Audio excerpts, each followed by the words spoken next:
use my affiliate link to support the channel down in the description. Hey, what's up, guys? We're at Heart of the Game, and we're with Lucas, and he recently went first place with what deck? It's an Invoked pile. It is a pile. Great. And then you were actually just running it here today with this tournament, and lost out to tiebreakers. But before we get into the deck, do you have any shoutouts before we get into it? Yeah. First off, shout out to Buffalo, best locals community out there, and then my buddy Adam. He and I labbed this pretty well together before I took it to my first locals with it, and TJ for sending me the list that topped Utah, which I based this on pretty heavily. Made some alterations to it, but other than that, yeah. Oh yeah, let's get right into it. 40 card deck? 41. Okay. And we'll talk about that choice when we get to the end. Sure. Let's see. Alright, so first things first, 3 of the best normal summon in the game, 7 years running. Aleister, the Invoker, just nothing else to say. It's a great card. Also in the Invoked package in the main, 3 Meltdown because it's a good card. And then one Invocation because you don't really need to, like, it doesn't really get banished. No one's playing Crow really this format, at least not that I've seen. So you don't really need more than one. It's great card advantage. It just goes back into your deck. It's all you need. That's all you need. Alright, the second package we got, there is Dogmatica package. So I got 3 Nadirs for you, 1 Ecclesia, 1 Floor, 1 Maximus. So how do you like this package? I actually love this package. Floor is a nice body on board. It can test Baron, which came up at locals. My opponent had a Baron. I tried to summon the Floor, and he was just so scared of it he negated it and let the rest of the turn walk. So that's cool. Ecclesia is great. Maximus is great value because no matter what, you're always going to get more value out of what you send from your extra deck than your opponent is. And something that keeps coming up is people keep sending like Garuda Grave off of Maximus because they want the free draw, which then I am running a Thrust package. So it makes Thrust and Talents live. They have no interruption, which is always kind of fun. Yep. But other than that, this is just a solid package. Do you like the floor lace though? The floor is great. I think the ratio is good too because Nadir grabs back from the grave, so you don't really need to run anything extra. And then on to the last package, we have the Bystial package, so 1 Regained, 1 Magnuma, 1 Baldrake, 2 Druiswarm, and 2 Lubellion. So I originally was playing 1 Druiswarm, 1 with Saronir, but Saronir didn't really, like, its effect never comes up. The Druiswarm, I always found myself wanting another one, because it's good removal. It doesn't destroy, so it's good value into the Fire Kings. The package is solid. There's still a lot of light and darks running around. You can banish what is she? Diabellstar, which also turns off the 1 Spell Engraver, or at least makes it harder to use it. So it's a solid package all around. I like drawing cards, so Regained is always a good card. And if you banish things off Invocation, just free cards. So you'd keep that package, just all things considered, post-fam Nightmare, just since like you can still banish the Diabellstar and you could banish your own stuff, you think it's still good? Yeah, it's a solid package. There will always be light and dark decks running around, so this package will pretty much always be good. And you know, if like 5 years in the future you're watching this video, first off, why are you watching it? Second of all, I am not responsible for anything in 5 years. You heard it here first, folks. Alright, so next we got Hand Traps, 3 Ash, 3 Imperm in the main. Just solid all-around cards. Nothing more really to say about those. Yeah. And next we got some Board Breakers. Super Poly is great. Play a few targets. 3 Droplet. This card is insane. It helps. Yeah, it helps Aleister dodge Imperm, which is awesome. Yeah. Because the amount of times I walk into into just a set imperm, and it gets around it. But also the debuffing my opponent's monsters, like having the attack, it just helps push for game sometimes, because it is easy to OTK, but still some decks will put out a tough board where you can break it, but you can't necessarily kill. If you get the right hand, you can always kill, but it's just kind of iffy, so this helps.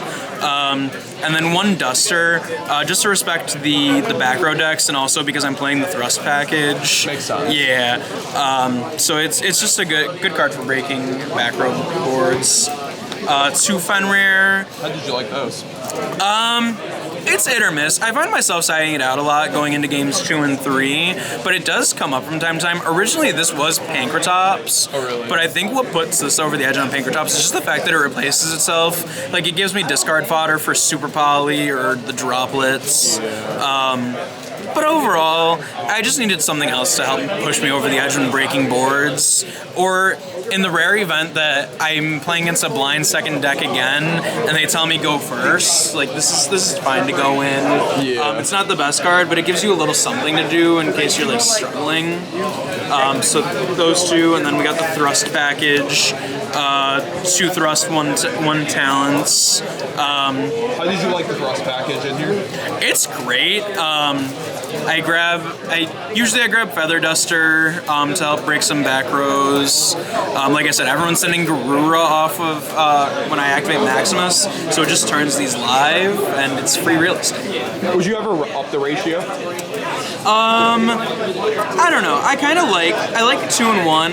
I do. Well, spoiler alert. I have the 3rd copy of Thrust in the side. Got it. Okay.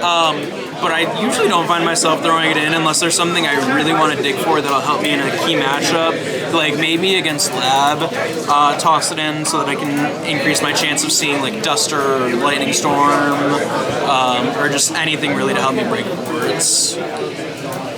And they're just nice consistency pieces on top of it, which is into the next 2 Frostbeat. Yeah. So there's not a lot of cards that I like to lose from my extra deck, but I can always usually find 3 and just try and turn this into, if I'm missing Unadirs or maybe dig into a Thrust or something that pushes me over the edge so that I can fully break a board, or if I can break a board but don't have something to like normal summon or special summon like the Ecclesia or Aleister, this usually finds me a way there. So it's a good card, even if you can only find 3 to get rid of. I was gonna say, do you banish 6 with it at all? No, like you don't. never banish 6.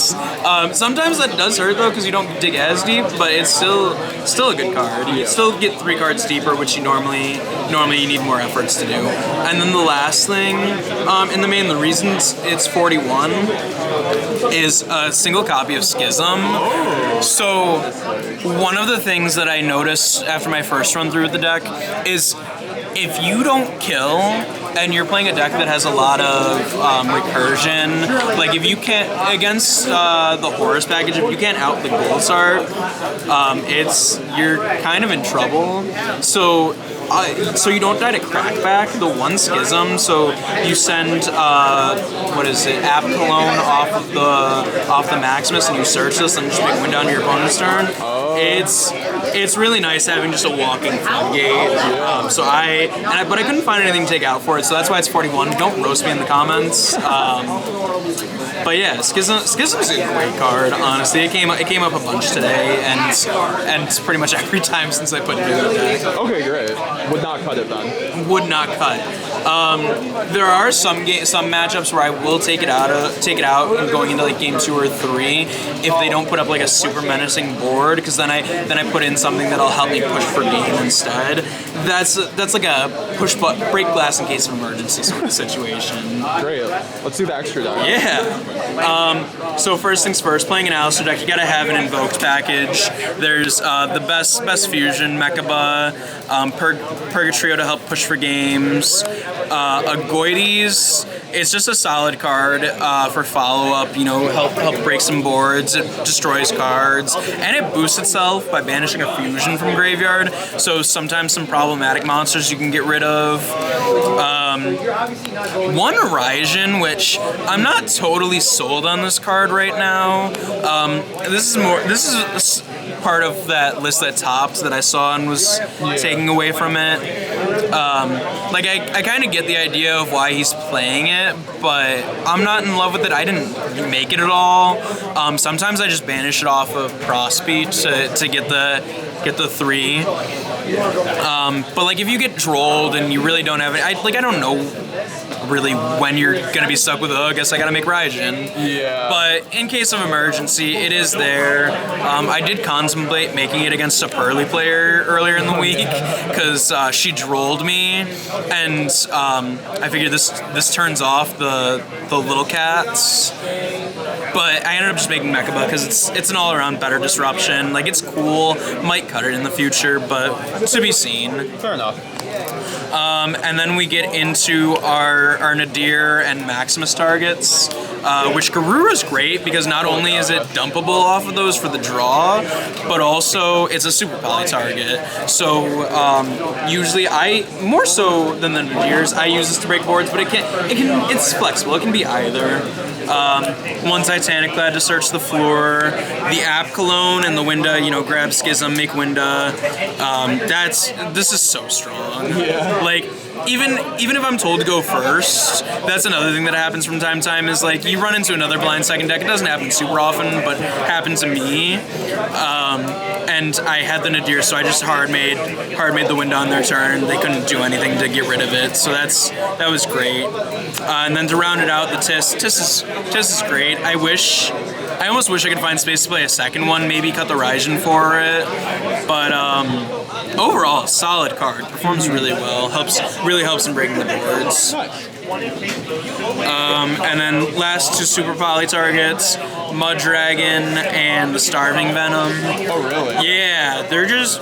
Like, Mud Dragon comes up so much in dancing around Imperm because you gotta dance around it like your life depends on it a lot of the time. There's so many things that if they Imperm, you're real sad. But this just helps play through that. And then Starving Venom for like I know Orcus is on the upswing again. There's a lot of decks where this is just live. I know there's some other targets going around, but I like these for now. Maybe play around with like the Quest that I've seen a couple lists play, and there was one other. But I like these two for now. Yeah. It's something to experiment with. Maybe if Branded gets more popular, maybe it's Capelia. Yeah. But even this still it takes care of a lot against Branded. And then Link Monsters, Elmirage, Artemis, and SP. Nice. Honestly, Artemis would be that. I think it's like Secure Gardener or whatever. The one that takes a Link monster, because that comes up so much more. But I just don't have one. But this is still like a really good card. Sometimes if I'm playing into a light or dark heavy matchup, I even just banish this off Frost because I know my opponent's gonna flood the graveyard with lights anyways, so it's not super important. But it does just come up with getting Aleister off the board, which is important. Oh yeah. Alright, so in side deck, I got 3 copies of Droll, because Droll just shuts down everything at this point. It's hard to find a deck that Droll won't hurt. And 2 Nibs. I just didn't have the space for the 3rd. Did you like the Nib? It's alright. One of the problems I'm finding is some decks that play into Nib now are doing it with big bodies like the Horus package. So then I'm forced to use the Tis to out the token, which is a little problematic, or one of the Druid Swarms. But that's part of the reason why I bumped Druid Swarm up, is it helps deal with the token if my opponent's making like a large board. But overall, like Nib's a good card, and I think it's only going to get better as the format continues to evolve. And then we got 3 evenly matched, good board breaker. I don't play it in the main because you really want your battle phase to break boards a lot of the time. Like, this is a powerhouse card, but you always want your battle phase to just try and push for the game more than anything. And then 2 Lightning Storm, just another good board breaker. I really like these into back row heavy matchups, or even almost every deck's playing imperm. So if you tell them go first, they're gonna set an imperm or set whatever to try and ruin your day. You just play the lightning storm and It always does something. yeah, it does something against every deck. And I think the Sanctuary thing, because they're usually just sending the Sanctuary off of Flamebird right now, like fire deck, so you don't have to worry about their island being necessarily all the time. So I don't know, I feel like those cards are getting better right now. Yeah, that is true. I mean, even if they are playing the continuous spell, we stay strapped with Cosmic Cyclones. This deck really just hates back row so much. Like there's so many ways in the main deck to disrupt monsters and stuff, and so many hand traps stop them from getting there. But back row decks like Labyrinth that really push your boundaries. That's your hard matchup. Yeah. So a lot of back row hate for decks like that, and then this also just is great into Fire Kings, breaking the board. As I talked about earlier, last copy of Thrust for those matchups that are gonna guaranteed activate something during your turn. Like this is great against Purrely, Fire Kings, because they're gonna always add Ponix back. So you play the third copy, and then cards to search off of it. We got 1 D barrier. Hasn't come up as much. I did play against a Shark deck today at the Sneak tournament. Oh wow. And I put this in, but never really needed it. I was able to just keep them off with other cards. And then to round things out, 1 copy of Punishment. This card came up a couple of times now. I played against a Horus deck in my last matchup, and I was able to remove a body and then send the Tis 2, which popped the sarcophagus. So yeah, it's pretty good. Would you ever main it? No, because you don't really, if you are choosing to go second, you don't want to see it going second, because you're going to be like, I wish that was a card that helps me push through this board now instead of next turn when they have follow-up. I think it's more of a mind game thing. Like you think your opponent's gonna tell you go first, so you side it in, and that's what happens. And that's another reason I play Schism, is in case they tell me go first. But the thing I've realized is a lot of decks right now think that they can push through like whatever interrupts you have and whatever board breakers you have. So they're gonna tell you that they're still going first. Like most games that I won, my opponents still told me go second anyways. And I just, the deck is great. It was just fine. Yeah, it's great at pushing through boards, so you have no problem with it. You're running a bunch of board breakers, so. Yeah, I mean, I've had this for 3 tournaments now, and I've gone 3-1, 4-0, and 3-1. So, there we go. Alistair's still the best. Alistair, best deck, 4 more years. 4 more years of Aleister. Great, and I think that's something that we didn't cover. This is a going second deck, This guys. is a blind second deck through and through. Like I said, you do push for game as much as possible, but you have some contingency plans in case that doesn't happen, because sometimes you just get wrecked by some random hand traps. Like if you check out the live stream, there's your plug. I absolutely just got round 1 by Runic Goatee because he had Ash Bell. Like, it happens. You're supposed to do, yeah. Sometimes you get sacked. That's Yu-Gi-Oh for you. Yes, sir. Thank you for coming on the channel. Glad to have you for the first time, Lucas, and good job. I'll be back. Great. We'll be seeing you guys later. See ya. A special shout out to the channel members. We have recently started channel memberships, so if you'd like to support the channel for $5 a month and get some great channel perks, including getting all of my deck lists early and some early videos, then make sure to sign up. You also get a cool shout out. So shout out to this month's channel members, Yeri Diaz and Foss Squared. Thank you guys so much.